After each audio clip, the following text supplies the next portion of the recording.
The Landmark Radio Theater presents Queen of the Skies.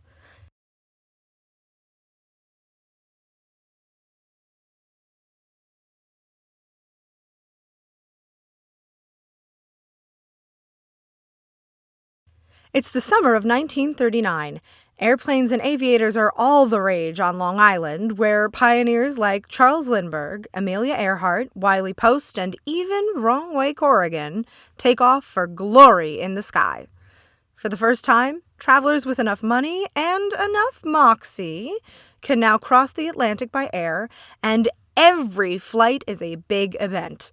Crowds of onlookers and newsreel cameras flock to Port Washington to see the mighty seaplanes, known as the Pan Am Clippers, as they swoop down on the bay with bold-faced names among the passengers. One Clipper flight in particular has the whole town in a tizzy, including the newsroom of the Port Washington Herald. Nick Thatcher, a reporter for the Herald, has just come back from a boring assignment at the Commerce Club luncheon. He's grousing about it to his friend Peggy, a photographer for the paper, when suddenly we hear the editor bellowing from her office. Thatcher! Nick Thatcher! Get in here! Now! Oh, boy. Coming, Madge! Thatcher? What does it say there on my office door? Madge Gleason, editor and publisher. So, who gives the orders around here? You do, boss. And did I, or did I not, assign you to keep track of celebrities and VIPs flying on the Clipper? You did. Then why am I finding out about this from the Brooklyn Record and not from you? Read that headline. Darla Davenport, Queen of the Skies, to return from storybook honeymoon. Keep going. Celebrated pilot arrives tomorrow on Marseille Clipper with her royal husband, Count Roscoe. Listen, boss, I was trying They're to... only the most glamorous couple in the world. Darla Davenport has set so many aviation records, they put her on a Wheaties box. And the guy she's married has his own private country.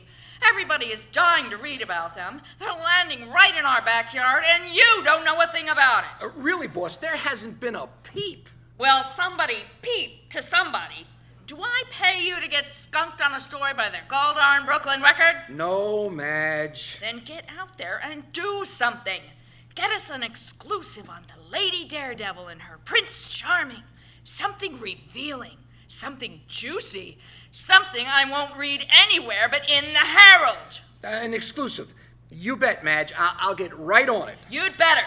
Now shoot before I cut your salary. Let you have it, did she? With both barrels. How do you get out of the doghouse? I promised her I'd come up with an exclusive. Brilliant. And how will you manage that? I have no idea. Well, when she fires you, I get first dibs on your typewriter. This one keeps jamming. Thank you, Peggy, for that touching vote of confidence.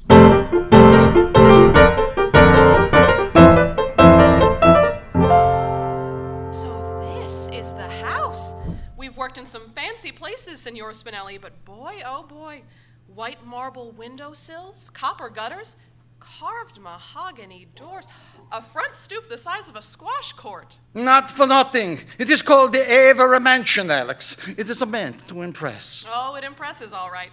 But what kind of a person would feel at home in a mausoleum like this? The kind of person who can afford to pay Spinelli's fee, that is who. The husband, he is the Wall Street banker. The wife, she has the very good taste in parents. Now, come now, Alex. The client is waiting. Will you please to ring the doorbell? Okay, Chief. Here goes nothing. Yes? It is Spinelli. We are expected. Mrs. Avery will receive you in the library. This way.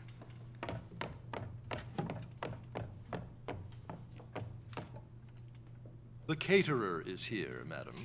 Caterer? I am a social impresario. Oh, my dear Mrs. Avery, Aldo Spinelli, he hears your call, he drops everything. What is it that you require? I require your very best, Signor. An elegant reception here at the house for the top tier of society. Exquisite decorations, the finest wines, delectable food, impeccable service. For these things, Spinelli, he is a famous. Miss Larkin, are you taking the notes of all that Miss Avery desires, yes? Of course, Senor. It must be a memorable affair. Memorable. Memorable. It must be a triumph. A triumph. Triumph. It must be tomorrow. Tomorrow? The guests of honor will be arriving incognito on the clipper from Marseille. Before I tell you who they are, you must promise to keep their names in the strictest confidence. Is it Darla Davenport and Count Roscoe? Who told you? The Brooklyn Record. It's all over the front page. Good heavens! The write-up just says they're arriving, Mrs. Avery. There's no mention of what they'll be doing here. We must keep it that way. Count Roscoe does business with my husband's firm, and they're coming here to stay with us for some peace and quiet. If any reporters find out and come swarming around the estate, it will spoil everything. So, Signor, I must insist that you employ only the most trustworthy, reliable people. Spinelli, he is the soul of discretion. We'll start at 5 o'clock with cocktails and light hors d'oeuvres in the courtyard. Music in the ballroom, that pianist you booked for the Junior League reception would do. Then dinner. Serve Blue Point oysters, Long Island duckling, corn chowder, cranberry trifle, the things they would not have gotten on the continent. You know what I like. And make it all splendid. Piano, oysters, duck, splendid. If I may ask, Mrs. Avery, how many guests will there be? Oh, it won't be a large affair. The Count and Miss Davenport, I suppose I should say the Countess, along with their traveling party, the Mauritian ambassador, of course, and just a few intimate friends and associates, say 100 people. 100? Very good, Mrs. Avery. Now, if there's nothing else you'd like to tell us, perhaps we'd better get... Yes! Spinelli, he will leap into action. This affair will be the last word in splendor. The famous last word.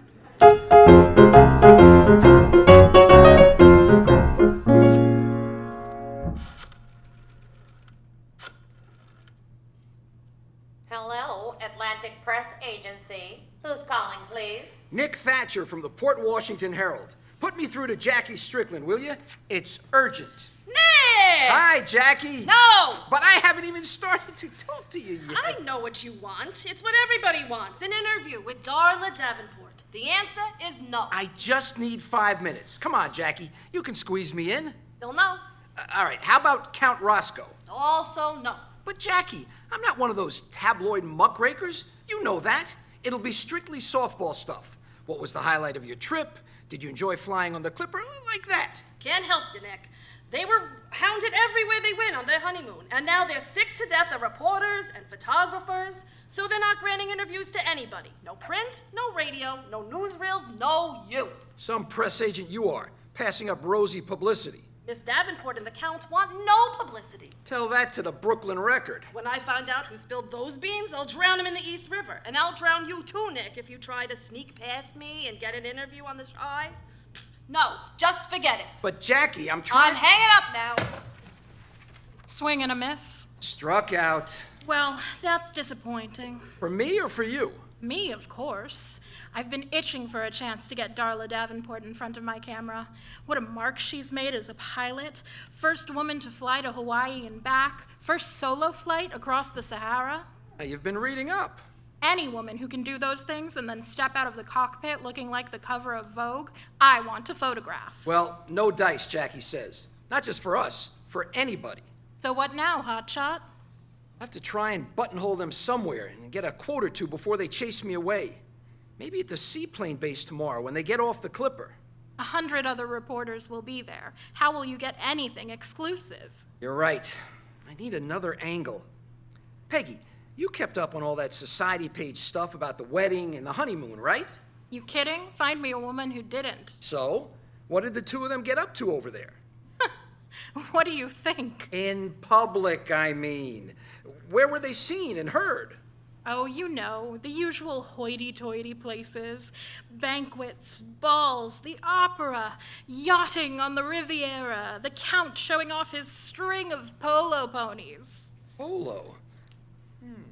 The Commerce Club boys were talking about a polo match tomorrow in Sands Point. I bet the Count and Countess will be up for that. Maybe we can be there and catch them off their guard. Sounds like a long shot. I'd better head out to the polo grounds now and case the joint. And what'll I tell the boss lady if she asks? Tell Madge I'm gonna get my exclusive straight from the horse's mouth.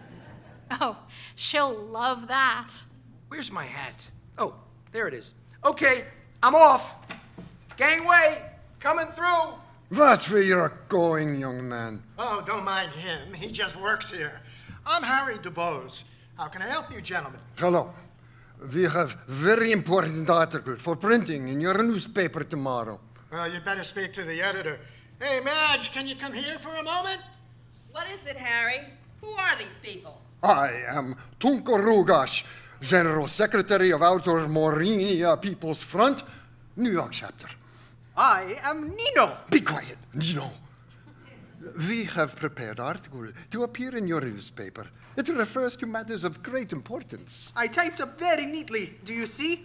Double the space. Be quiet, Nino. Article must appear tomorrow. Let me see it. People of the world, blah blah blah, justice for outer Marinia, yada yada, hardship and suffering, blah blah, cry out for reform. Down with Count Roscoe! He is playboy, wastrel, spending and spending while the people go hungry. He now marries this American hussy. There are plenty of pretty Morinian girls. Why couldn't he marry one of them? Like Ilka, your sister. She's very pretty. Be quiet, Nino. The world must be told the truth about this villain, Roscoe. Morinian people must throw off yoke of feudal oppression. You would place article on front page, please? Print this radical claptrap on my front page? You're out of your mind. We are prepared to pay standard advertising rate. Nothing doing. Okay, premium rate. No! Now get out and take this rubbish with you. Ah! But my typing! Out! Do you hear that, Nino? Rubbish, she says. Morinian people cry out for justice, and she says rubbish. I thought you said American press would print anything for money. Be quiet, Nino. I should have expected this. Count Roscoe's lackeys have come already bribing editor to reject article. No other explanation is possible. So what do we do now? We have tried polite persuasion to tell the whole world of our grievances. The fools ignore us. So we must now turn to action. Oh, boy. Come, Nino. There is work to do.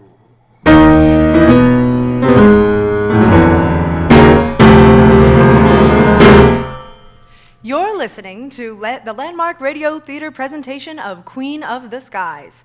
When Darla Davenport set out to become a daredevil pilot, imagine how strong the appeal of flying must have been to inspire her to defy not just gravity, but social conventions as well. The first time she looked up and saw an airplane, perhaps this is what went through her mind.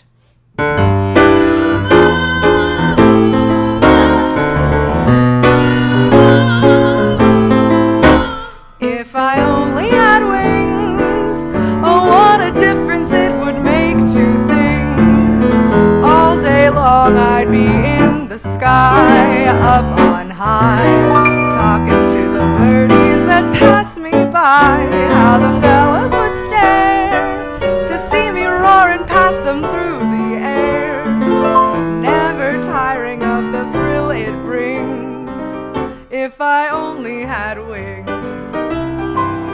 I'd be so fearless and bold that when the stories of my deeds were told, you'd see my picture in the papers and they would probably say, Pan American and me just had another good day.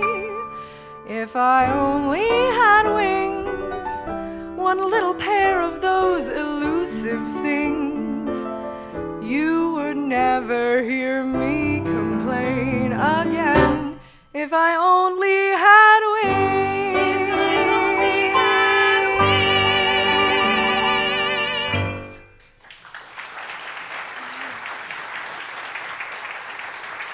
wings. We'll return with Act 2 of Queen of the Skies in just a moment, but first, this message.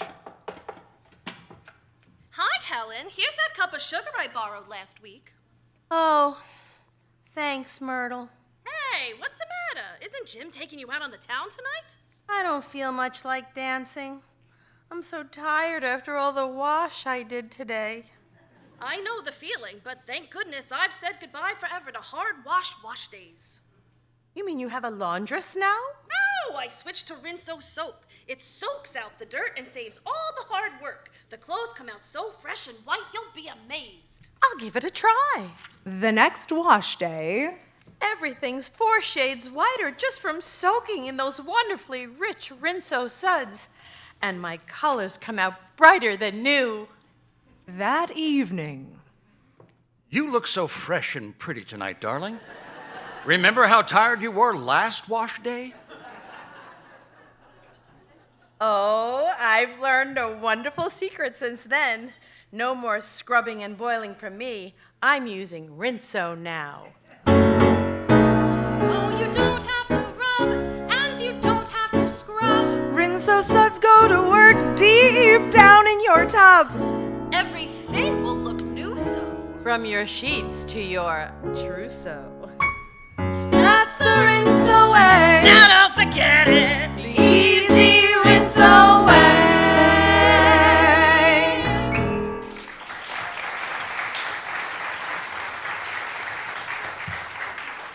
We take you now to the Pan American Seaplane Base in Port Washington, New York, where our aviation correspondent, Colin Barnwell, is standing by with a live report. Testing, 1, 2. We can hear you, Colin. Go ahead. This is Colin Barnwell reporting. The weather is warm and clear with a southwesterly breeze and a light chop on the sheltered waters of Manhasset Bay as the Marseille Clipper makes its final approach. There's quite a crowd gathered here to greet her, and a phalanx of newsreel cameras are already cranking away, capturing on film the moment when the intrepid Queen of the Skies, Darla Davenport, returns to American soil as the glamorous bride of one of the crowned heads of Europe, Count Roscoe of Outer Marinia. There, we can see the Clipper now. It's just coming into view over the gilded waterfront estates of moguls and millionaires in Sands Point, just to our north. We can hear the throbbing of the Clipper's mighty engines and the throaty whine of her propellers as she approaches the end of a 14-hour journey across the ocean. 2 of the airline's motor launches have cleared a lane in the bay and are standing by to guide her in. And here she comes. The Clipper is descended to just 100 feet above the water now. 50 feet now, flying smooth and level. She's skimming just above the waves. And she's down. What a magnificent sight, ladies and gentlemen. The gleaming silver Boeing 314, the largest and most luxurious passenger airplane in the world, has made a picture-perfect landing on Manhasset Bay. The Clipper will now make its way across the water to the Pan American Seaplane dock here on the eastern shore. Peggy, did you get some good shots of the landing? Sure did, Nick. They'll be a little grainy from this distance, but you'll be able to see the spray kicking up around the hull. That's great.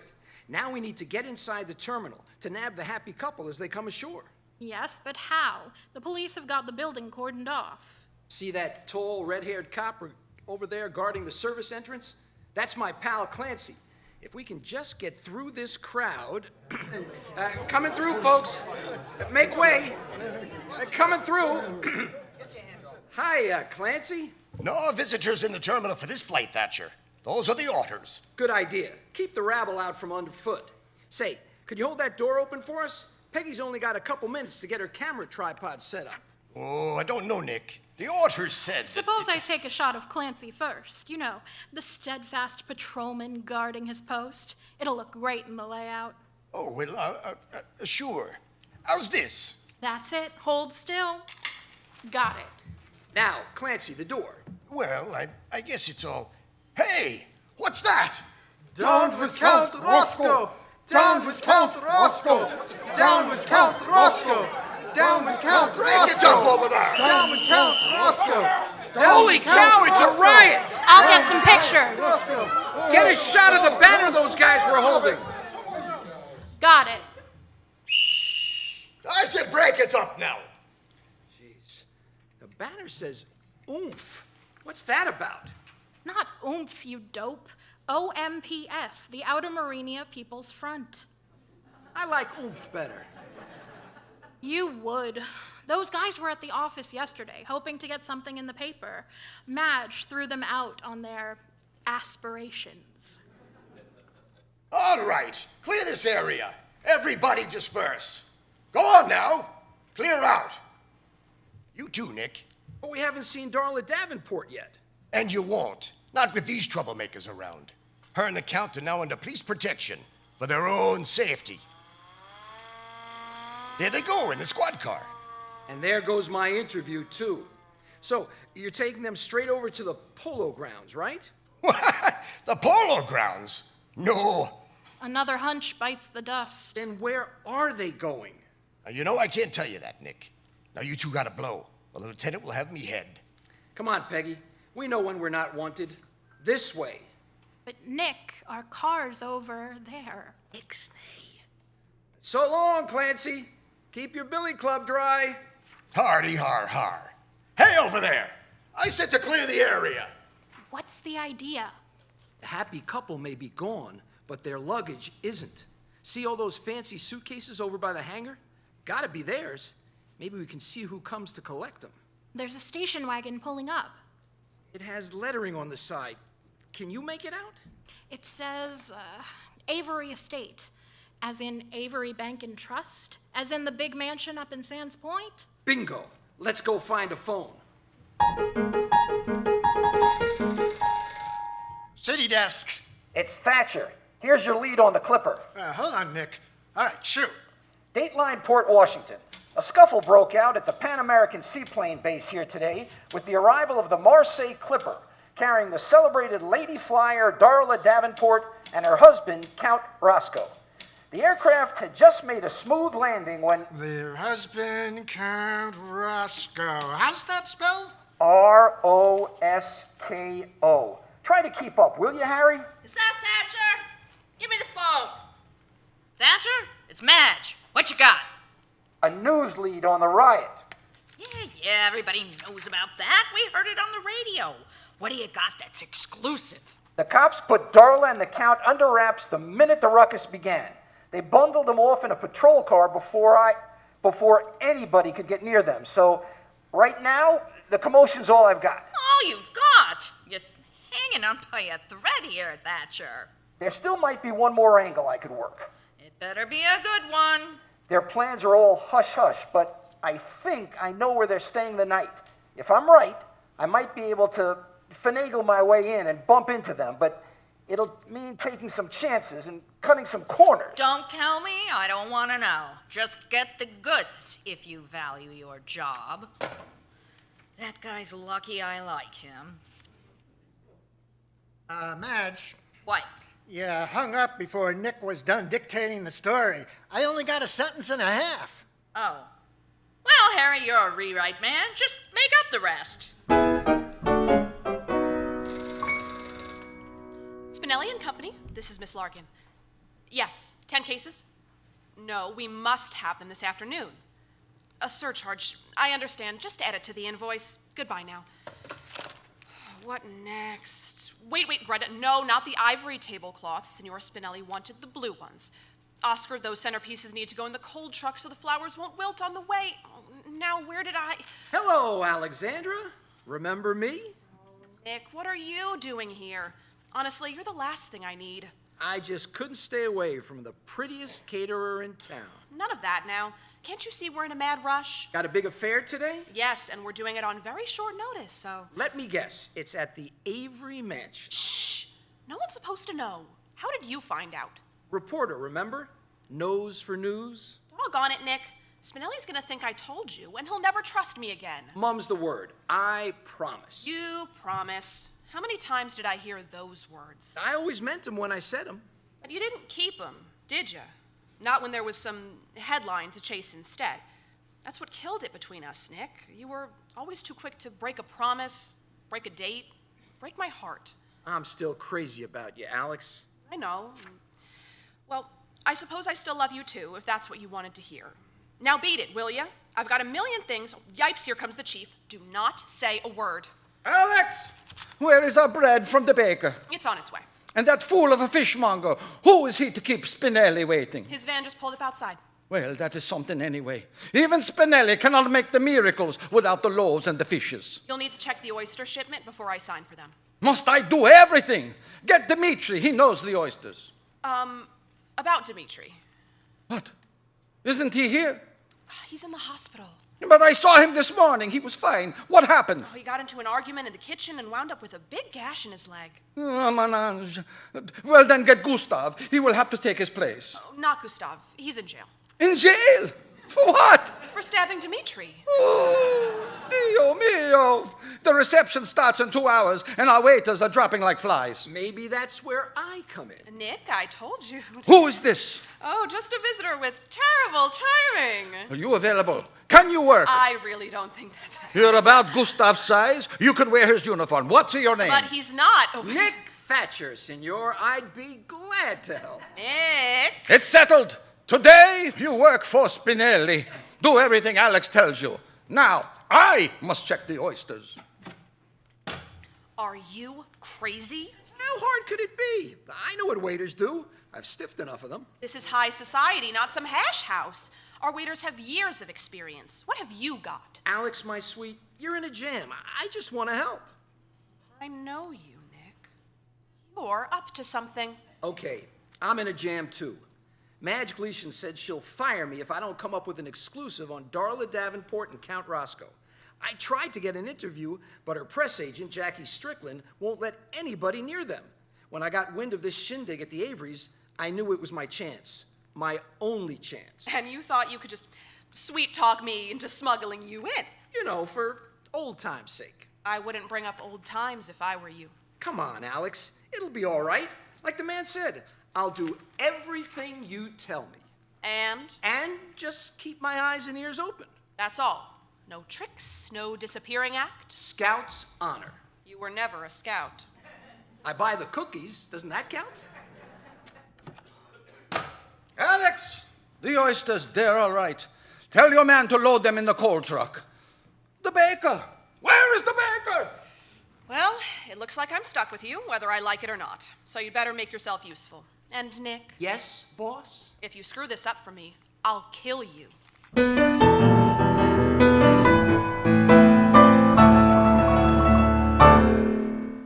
We'll return with Act 3 of our story in a moment. But first, our landmark radio songbirds are here with a musical look at what can really lift us all into the stratosphere.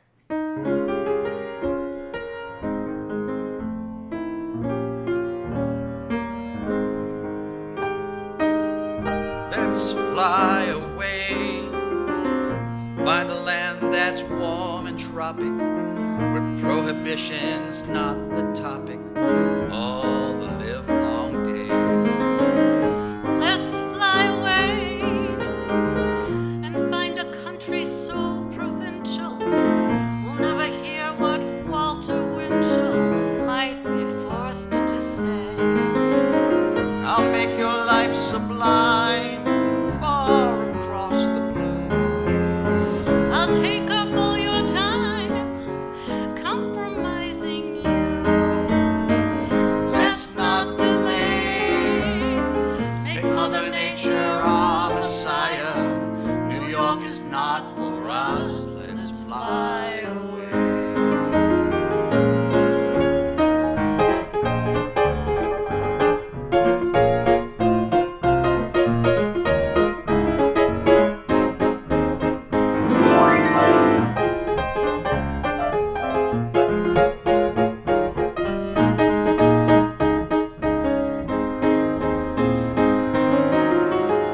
I'll make your life sublime,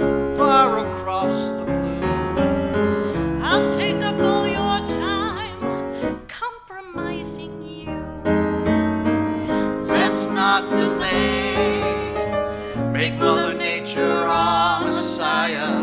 New York is not for us. Let's fly away.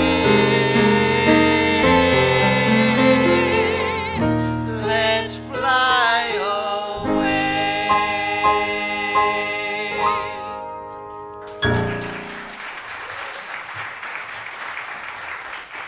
And now, this message. Third floor, sportswear, leather goods, lingerie. We'd better stop off here, Sue. You look kind of woozy. All right. Going up. There now. What's the trouble? It was so hot and crowded in that elevator, I thought I'd faint dead away. You need a little perking up. I've got just the thing in my purse. I hope you don't mean smelling salts. That stuff has such a harsh odor and it burns my nose. Not this kind. I've got Crown lavender smelling salts. Here, take a sniff. You're right. Pungent, but oh so pleasant. And quick acting, too. How do you feel now? Refreshed and stimulated. Crown lavender smelling salts are great for chasing away headaches, too. I keep a jar on my dressing table, and I always carry this purse-size bottle when I'm on the go. It sure came in handy today. Do you know who else relied on the lift of lavender? Who? Amelia Earhart. When she flew solo across the Atlantic, she had a bottle in her pocket the whole way to help her stay alert. You don't say. Well, where can I get Crown lavender smelling salts? At toiletry counters everywhere. Why, I'll bet they even have one right here in this store. Oh, dear. That means we'll have to get on that elevator again.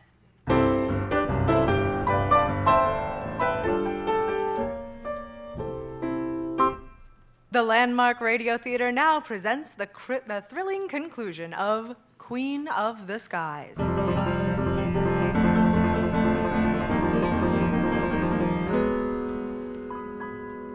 All right, who's running this show? You, in the monkey suit. Are you in charge? I am Wilkins, the butler. Who might you be? Jackie Strickland, press agent for Darla Davenport. She's the Countess Darla of Outer Maurenia now, and it's my job to see that she's treated that way. No, madam. In this house, that is my job. I was against this whole reception idea from the start. This count and countess are supposed to be here on the quiet. Incognito, they call it. But there's nothing quiet about this little clambake, is there? Now listen, there are certain rules that need to be... The Averys have entertained titled nobility before, madam. We are well acquainted with the etiquette. Maybe so, but here's the number one thing. No reporters. Only invited guests will be admitted. Now, if you will... Oh, Wilkins, there you are. Miss Strickland. Please try to remember that you are here merely as a courtesy to Miss Davenport. You mean Countess Darla? Oh, yes, the Countess. Now, you really must allow Wilkins and the others to get on with their duties. The guests will be arriving very soon. Your employers are in the suite upstairs in the north wing. Miss Strickland, perhaps you are wanted there? All right, I'll go see, but I got my eye out. Thank you, madam. Let's hope that woman won't be any more of a nuisance. I do want this evening to come off splendidly and be a feather in the Avery cap. I'm counting on you, Wilkins. Of course, madam. Is my husband back from the polo match? Not yet, madam, but arrangements have been made. You've spoken to the barman. He assures me that Mr. Avery's gin rickeys will be all Ricky. Good. And the caterers, Signor Spinelli and his people, are they here? Yes, madam. They have infested the kitchen.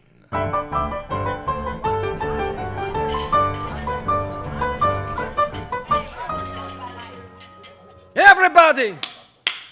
5 o'clock is here. The guests, they will begin to arrive. Everything must be splendid. Everyone on the toes. The honor of Spinelli is at stake. Let us begin. Oscar, uncork the Prosecco and fill a tray with glasses. Well, Alex, I'm all dressed. How do I look? Like you borrowed a waiter's uniform for a Halloween costume. Straighten your placket, brush off that lapel, and your bow tie. Oh, for heaven's sake, here, let me. The ones I have at home are all clip-ons. Of course they are. Honestly, Nick, I don't know how you're going to get away with this. You can't just pretend to be a waiter. You've got to really be one. Well, cross your fingers. I'd cross mine, but I can't carry a tray that way. Speaking of trays, here, walk some of this Prosecco around. That should be easy enough for a start. Tea towel over your left arm, like so. Come back for more before you run out. The guests should never see an empty tray. Heaven forbid. And keep your mouth shut. I know that's asking a lot from you, Nick. No sacrifice is too great, Alex, my love. Yeah. Now get going.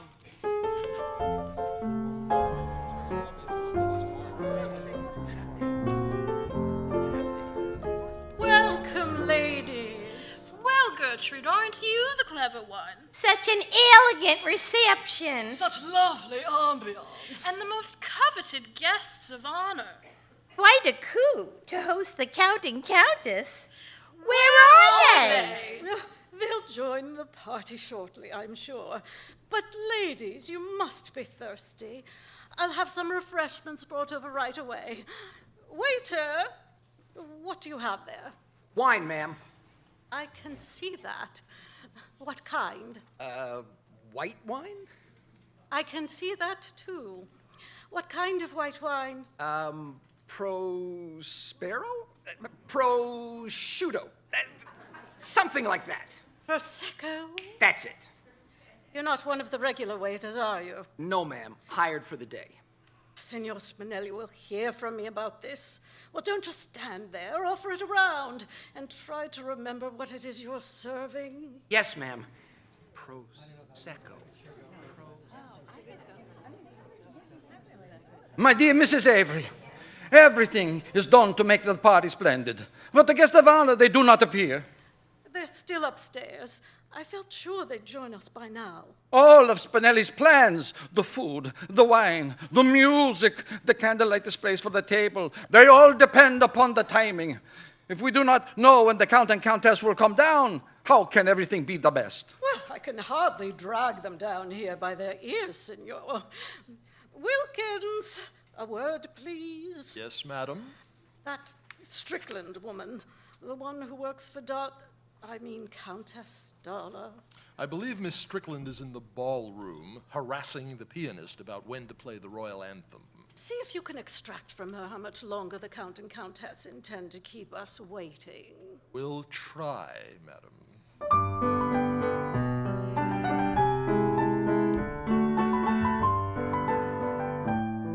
Well, if it isn't Cavendish, I thought I might bump into you at this little soiree. And so you have, Phelps, so you have. Well, I must say, you fellows on the Sands Point squad were awfully lucky to win the polo match today. Oh, nonsense, Phelps. Luck had nothing to do with it. You must admit, the Westbury team had you boys tied in knots all afternoon. If it weren't for that fluke of a goal. Oh, a fluke was it? I call it a feat of supreme skill and prowess. How on earth do you say that? I'll show you how. Waiter, bring that tray over here. Prosecco, gentlemen? Just hold the tray right there. Now, Phelps, watch and learn. The glass here is me. Sir. This one here is Bradley, he's number 2. And Carson, our striker, he's over here on the right. Perhaps you'd better The not... Westbury men thought they had us. They'd gotten between Bradley and Carson like this, leaving me no chance to feed the ball to either man. The first ball had rung, and just a few seconds left in the chukker, and suddenly I saw it, a tiny glimmer of daylight. Sir, the tray... And just at the right instant, I dug in my heels and drove straight up the middle, broke clear, swung forehand, and split the uprights. Oh, no! Oh, you blundering oaf! Be fair, Cavendish. That was your doing. You spoiled the whole story. I'm terribly sorry, gentlemen. If you would just step this way, the waiter will clean up the spill directly. Your towel, man, use it. I heard the crash and came running. Nice work, Nick. But Alex, I promise. Greta's bringing some more towels. You take the tray and the glasses, get back to the kitchen, and stay there. Alex, I swear it wasn't my fault. Do you think that matters? It was loud and clumsy and messy and embarrassing. Everything a waiter should never be. Spinelli will be furious. I am already furious. Oh, everything is haywire. When do the guests of honor appear? Nobody knows. When do we serve at the dinner? Nobody knows. The soup, it will be curdled. The salad, it will wilt. The ducks, it will turn to leather. And Spinelli, he will jump off the roof. Nothing's ruined yet, senor. We'll find a way to manage. We always do. But how? With half of our waiters gone and the other half flinging trays on the floor. It won't happen again. I'll keep Nick working here in the kitchen. Now, why don't you have Oscar mix you up a bromide to settle your nerves? Good idea. Oscar! Where is Oscar? Alex, you can't keep me in the kitchen all night. Give me another tray to carry. Absolutely not. I can't risk it. But I'll never get my exclusive on Darla Davenport cooped up in here. Please. Nick, let's face it, you're no waiter. And if I can't get a story, I won't be a reporter either. And if you drop another tray, I won't be a caterer. All right, forget the tray. There must be something I can do out there among the guests. I don't know. Suppose I walk around, very discreetly, looking for empty wine glasses and soiled napkins to bring away. That's useful, isn't it? I suppose. And if a few of the glasses aren't completely empty, I'll just... Don't you dare.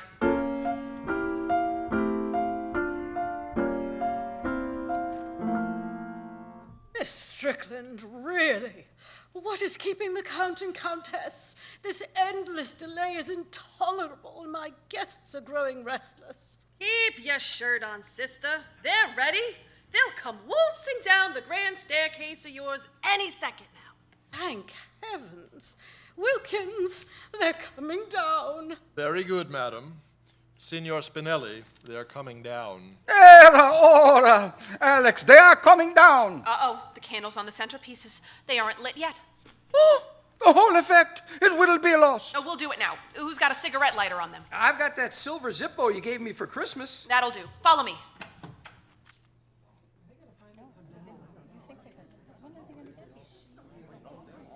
I say, Cavendish, here come the guests of honor. And high time, too. Why, they certainly are a striking couple. Good heavens, look at what she's wearing. Slacks! How scandalous! I wish I had her nerve. I wish I had her figure. I wish I had her husband.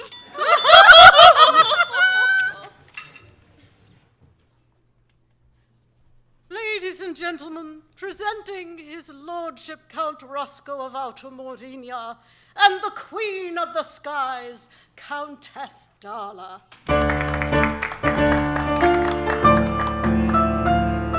What is this? Stop, this is a private affair. You can't come in here. Fool, out of my way.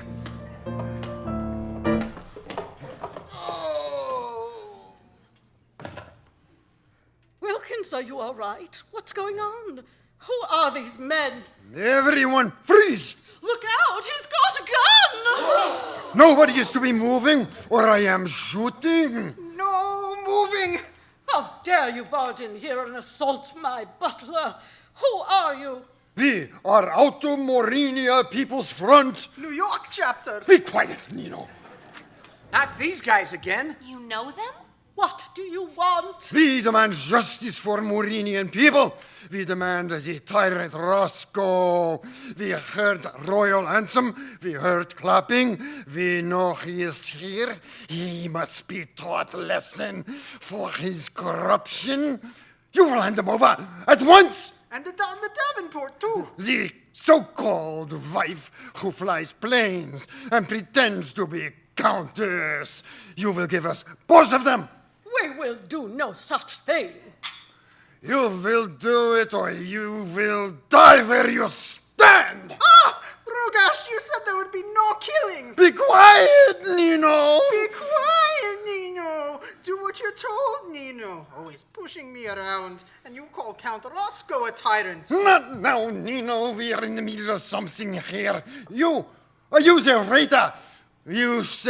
I said that you should not be moving. Yes, sir, I heard you. Then what are you doing? The candles on the centerpieces, they weren't all lit. Do go on, sir. I'll only be a moment.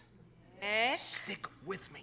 He's got a gun, young man. Forget about the candles. Forget the candles. Oh, no, sir. That wouldn't do it all. It would spoil the whole effect. I'm almost done here. Just this last centerpiece. Here, catch! Oh! Quick now, chaps, grab him. I got his arms! Let me go. Not a chance! Help me, Nino. Ah, they've caught me too. They dropped the gun! I've got it. Okay, fellas, give it up. It's all over. Oh, you are to blame for this, Nino. Always distracting me with your petty whining and dental center. Be quiet, Tunko! There, how do you like it?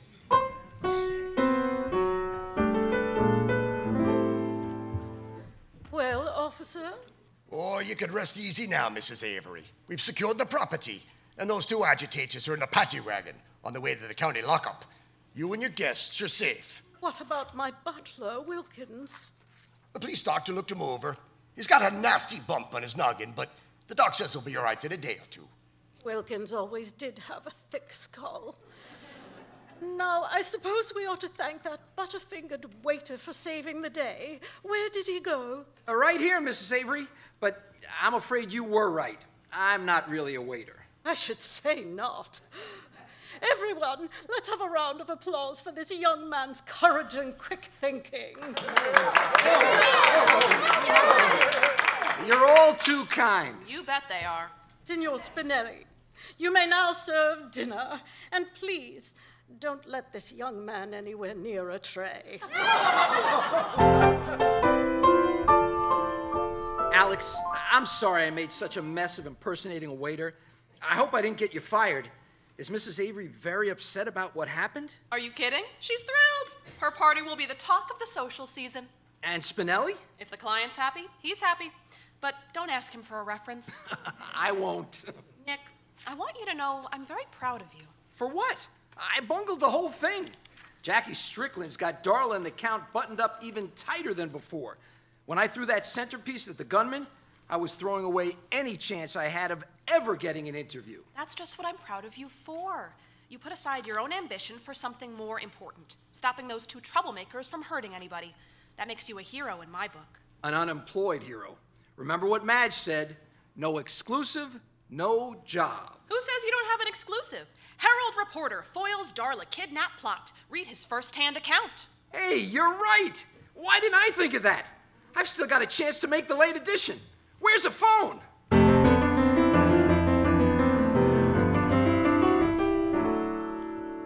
Well, Mr. Brand New Foreign Correspondent, there's your plane tied up at the dock and gleaming in the sun. Yep, ain't she a beaut? Boy, Nick, what a break. A great new job with the Global Newswire, flying across the ocean on the Pan Am Clipper to cover all the doings in Europe. And don't forget, all expenses paid. Well, you sure know how to make a guy jealous, but I'm glad for you, Nick. Thanks, Harry. Hate to lose you, kid. That stunt you pulled at the Avery Mansion tripled our circulation. You're sure I can't persuade you to stay on at the Herald? Well, Madge, let me see. Witness history from a front row seat, or yawn through another Commerce Club luncheon. A tough choice, I grant you, but I think I'll have to stick with Europe. Can't say I didn't try. I'm sure you'll knock 'em dead over there, Nick. You know, deep down, I always liked you. And I always knew it, Madge, deep down. Say, Nick, do you think you'll get to Outer Marinia in your travels? Well, if those oomph boys try any more funny business, I might just have to. You better head into the terminal now, Nick. It's almost time to board. What's your hurry, Peggy? Afraid someone might beat you to my typewriter? Oh, Nick. I'm only teasing. It was good of you to come and see me off. I'll miss you all, and the Herald, too. Good luck, Nick. Now get going. You don't want to miss your flight. I won't, but there's one more person I'm waiting for. A very important person. Here I am, Nick. Gang, I'd like you to meet Alexandra Larkin, my somewhat reluctant partner in crime at the Avery Mansion. Call me Alex. Nice to meet you, Alex. Did you give your luggage to the porter, sweetheart? Luggage? Sweetheart! Oh, Nick, didn't you tell them? Alex is coming with me. When we get to Lisbon, we're going ring shopping. You're engaged? He popped the question last night, and the sly dog, he'd already booked a seat for me on the plane. How could I say no? Well, congratulations. Peggy, take a picture of them for the society page. Big smiles, you two. Got it. Now one more for when you file for divorce. Peggy.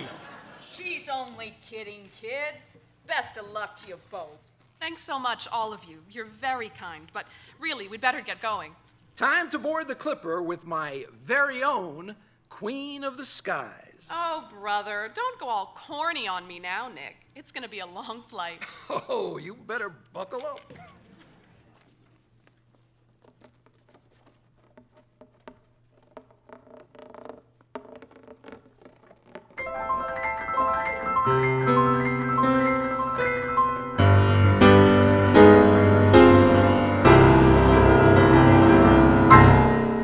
We hope you've enjoyed the Landmark Radio Theater's premiere presentation of Queen of the Skies, a co-production of Landmark on Main Street and Expressive Elocution.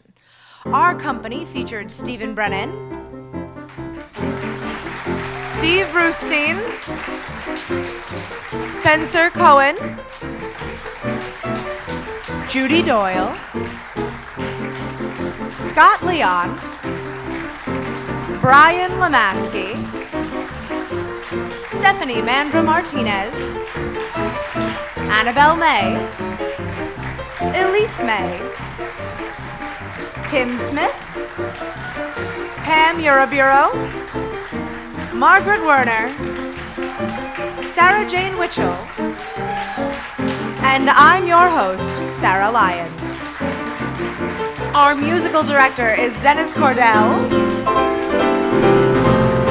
Our associate director is Pam Siderman. And Queen of the Skies was written and directed by Pat Lyons.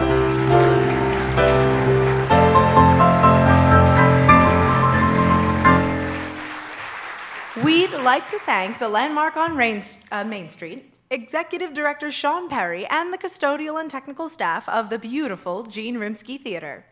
We're grateful to the generous support of Hartsport, Washington.